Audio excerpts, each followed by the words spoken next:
That was wonderful, wasn't it? This isn't that. This is something totally different because what I'm going to address exactly the opposite of what Don DePonte just addressed. I'm going to address the confusion and the urgency and the disconnects in people's minds that happen on a daily basis and how you deal with that as a seller, as somebody who has to cause people to do something.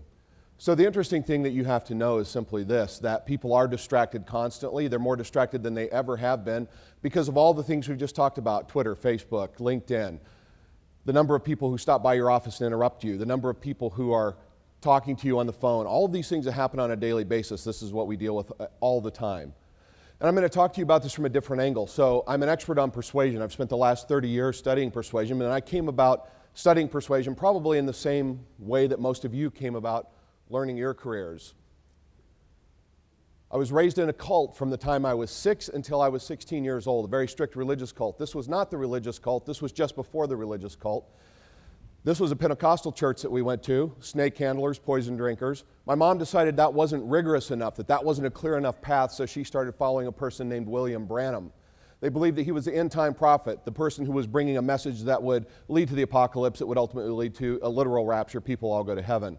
No education past 6th or 7th grade for men or women. No wearing any garment that pertained to a man if you were a woman. No having long hair if you were a man. No cutting your hair if you were a woman. No makeup. No watching television. No listening to the radio. No dancing. If you were a woman and you were not subservient to your husband, corporal punishment was allowed. By the time I was 13 years old, my mother listened to me. She was a single woman in a house with an older boy. That meant she listened to me because I knew more than she did about what to do and how to live and how to comport herself. When we moved to Idaho, this is where we lived. Not in those trailers or anything else. Under that tree right there, that's where we lived for the first 3 to 4 months when we got to Idaho. And I'm 6 years old and we're living in this place. And fortunately, at 6 years old, this seemed a lot like a long camping trip, so it was really cool. But that's where I got my education. This is where I started getting indoctrinated. This is why I started learning how to preach and teach and being groomed to be a minister in this organization. This is where we ate, by the way, not inside the Albertsons, right here behind the Albertsons. They used to have maple bars and old fruit and everything stacked up in the back, and that's where we went and got our food. It was a great place to live and work. This was our church. Looks like probably most of the churches that you guys go to, right? I would imagine. See on the far side of this picture here, on the right-hand side of your screen, you see that little ramp that goes down. When we got there, that ramp was caged off, and inside of that ramp was a live black bear. I don't know why there's a black bear there to this day. I have no idea. And what's really funny, I tell the story and people go, oh, that's BS. Another EO Idaho member joined EO about 1.5 years ago who lived right across the street, and he was like, holy crap, you were the guys that got rid of the black bear. So this black bear, they said if we could get rid of the black bear that was living there, that we could have this for no deposit and we could build a church there. He was delicious. By the time I was 16 years old, I'd come to a conclusion with my life. By the time I was 11 or 12, I'd seen the cracks in the system. But I was very, very good at converting people. I was very good at walking up to people on the street, young ladies, women, particularly older ladies. And one of two outcomes would occur. I'd walk up to them, I'd say, you seem like a beautiful, nice woman. You seem like someone who must be a decent human being, somebody who cares, somebody who is engaged in your community and worries about your family and all of those things. And the thing that really concerns me about you is that you're going to hell, Jezebel. You paint your face, you put on your earrings, you dress like a man. What kind of a man would want you for a wife? What kind of a son would want you for a mother? One of two outcomes there. I've got her attention, absolutely. 40 or older slaps you in the face. 20 or under argues with you. Either outcome was perfect because then they got to meet my mom. And she was even better than me at bringing people in. We went from a small group of people, 20 or 30 people, to over 300 in the church we're at. This organization has millions of members today. Prophet died in 1965, by the way. Most of his predictions didn't come true. What I realized, though, when I was 16 years old was this. I realized I couldn't do it anymore. I couldn't take it. They were going to put too much pressure on my family because I refused to leave school, so I had a choice to make. I had to do something. I had two choices, and that was it. My choice was to leave the organization, so one last time I went up on a stage much like this with a lectern. And I stood there, and the deacons and the ministers all came, laid their hands on me, and they prayed to God that He would turn my soul over to Satan for the destruction of my flesh, that I would be killed for my transgressions. And they sent me on my way. I left. I packed everything I had into a 1970 Ford Falcon that I bought from the U.S. Forest Service. It filled up half of the back seat, and I was on my way, and that was it. I stopped at the Carnegie Public Library in Caldwell, Idaho, and I started studying sales, marketing, persuasion, influence. I started studying the heuristics of decision making, the psychology of belief. I had to understand how my mom made this crazy decision. I had to know how she was going to raise me and my two younger brothers in this place. I had to know. So that was my impetus. But I left and I walked out the door and I realized in that moment I have two choices. It's the same two choices you face every day with your customers. Every single day you have the same choice I had, and you have to get up and make it every day. And that choice is very simple. Number one, you get up and you either advance. You decide that today is the day I'm going to move forward. Today is the day I'm going to make something happen. And that's what we do every day as entrepreneurs. And the day that we don't, the day we don't get up and make that decision, we die. But that's your two choices every single day: advance or die. Do something new, do something different, be something more, reach out and get something, break through the clutter, do something that makes a difference, or die, watch your business die. And we saw plenty of businesses die over the last few years. Now here's the interesting thing. Clement Juglar in the early 1900s, this is a very simplified view, but this was the first view of an economic cycle in the 1900s. There were four parts to it at the top. It starts out with expansion, then it moves to prosperity. During expansion, everything is growing. Businesses are growing quickly and easily. During prosperity, that means we're taking money. Everybody's living large. That's what was happening prior to 2008. But then we start to see some contraction. That was around 2006, 2007, 2008. Started to contract. But in prosperity, we're a little slow catching up. We don't notice that the good times have passed. And it moves into recession, which is where we've been for the last number of years. And we can argue that we're still somewhere in a recession, depression area. But that's not really important. What's important is that between expansion and prosperity, this is where people typically advance. This is where they grow. Their businesses go everywhere. And then they die between contraction and recession because they weren't prepared. They waited too long. But in reality, there's opportunity in every one of these areas, in every of these big moves. There's always an opportunity there, and entrepreneurs find it, right? That's what we do. We go out and we find these opportunities. But the real opportunity exists here, between contraction and recession and expansion. Because if you wait to invest, if you wait to start when expansion happens, between expansion and prosperity, you're competing with everyone else. They're the people that are out there. They're the people who are saying, this is all easy. If you can, we've all probably said this, right? If you could fog a mirror in the early 90s or in the early 2000s, you could get a job as a vice president of sales, vice president of marketing, you get a job as whatever. Right? It didn't matter. Pretty much, if you could show up and you could breathe, you got the job and you got the title. But now, all of a sudden, those people are out of work. Nobody has anything. But the real opportunity is here for us as entrepreneurs. We know that in these two areas, this is where we'll succeed, by digging in deeper, trying harder, working harder, innovating more, and selling more during these times. Because guess what? People didn't quit spending money during the recession. Restaurants are just as busy as they ever were.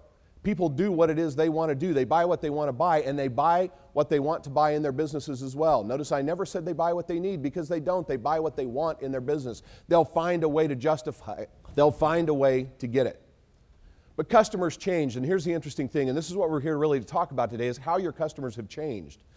They changed in a number of ways. They became more demanding. Customers expect more because during the economy, we conditioned them to expect more. You can get cheaper prices. You can get more service. You can get everything you want. All you have to do is tell us. We'll give it to you because we don't want to lose our customer and lose our business like everybody else we've seen. They're more connected now than they ever were before.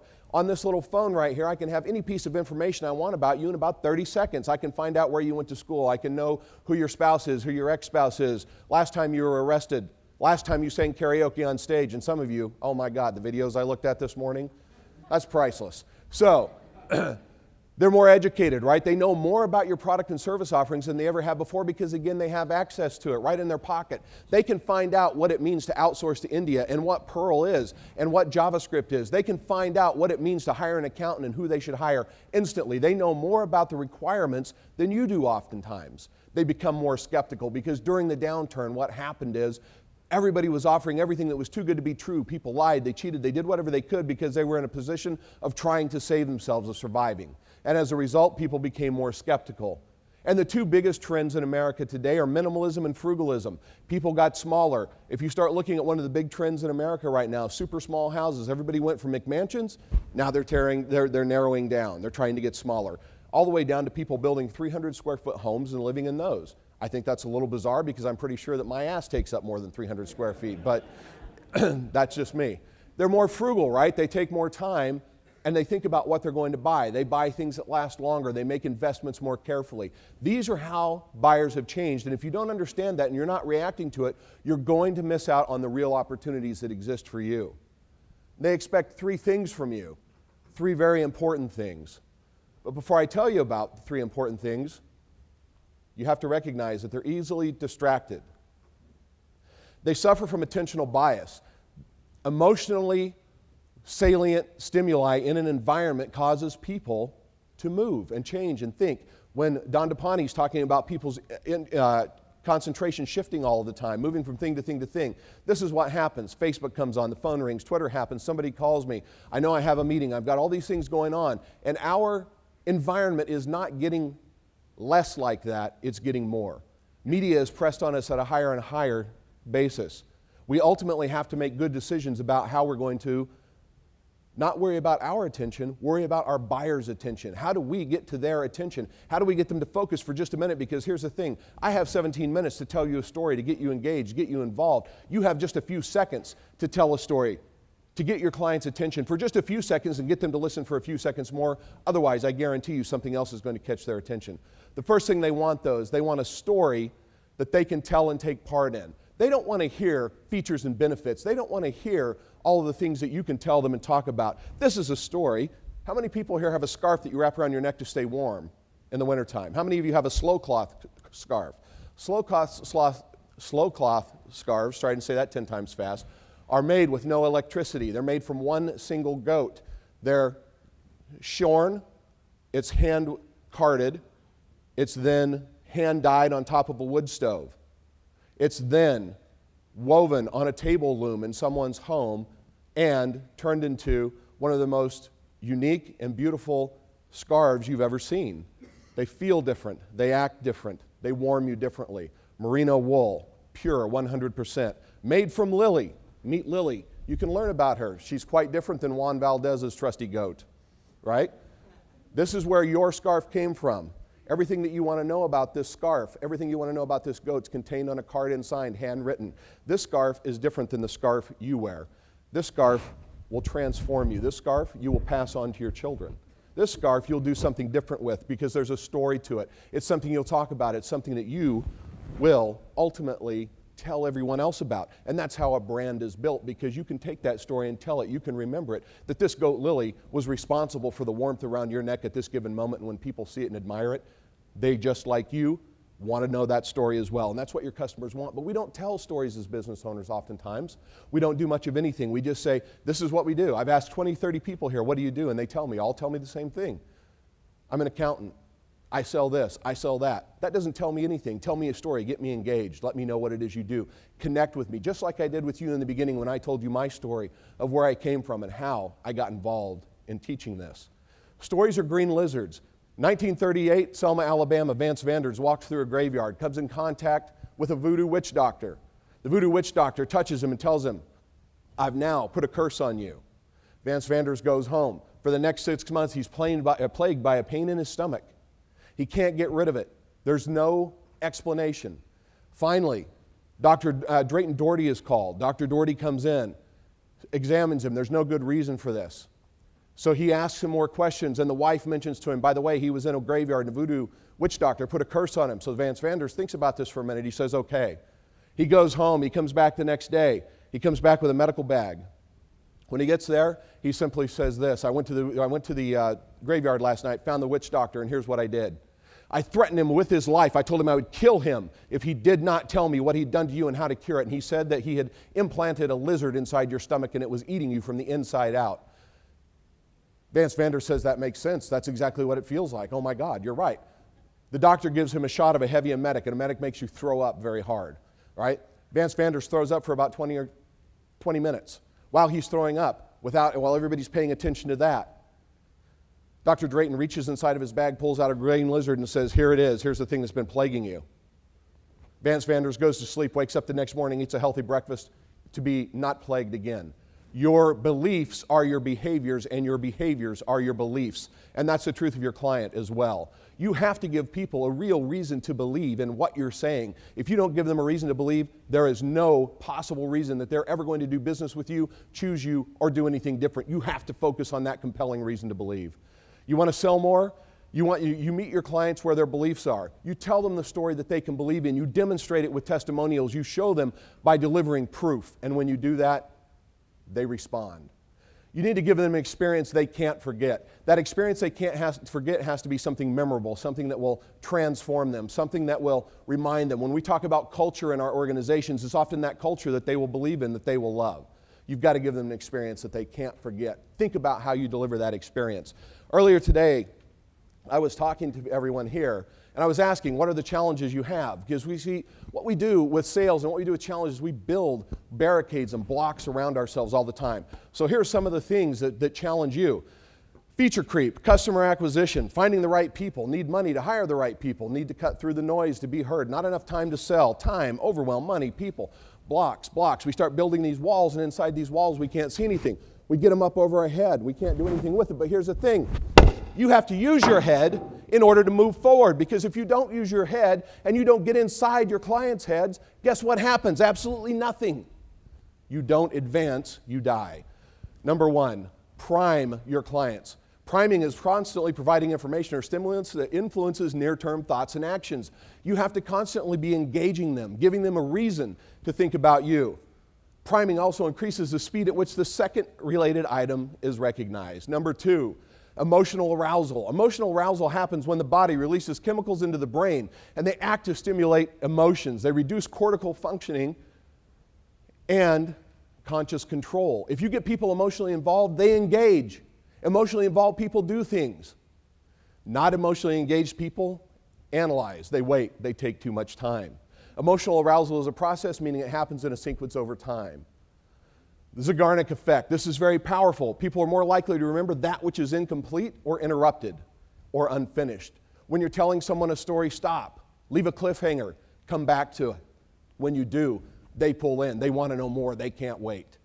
The closure principle. This is the final piece. We seek closure as a release from tension. Closure is a resolution of tension. Looking at something creates the tension. Buying it releases the tension.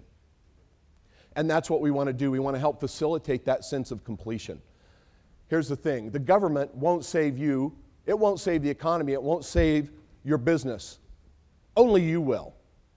You're responsible for getting up and every day. Entrepreneurs like us are the single reason that this economy will succeed. It's the single reason that your business will grow. There is no one else that's going to do it for you. You have to get up every day. You have to study these things. You have to find out, what can I do? What's the one answer? What's the one tweak that I can make? And if you'll do that predictably, if you'll do it every single day, if you'll practice with the same rigor that Don DePonte talked about, practicing your concentration, you will succeed. I'm Dave Lacani. I'm here to help you sell.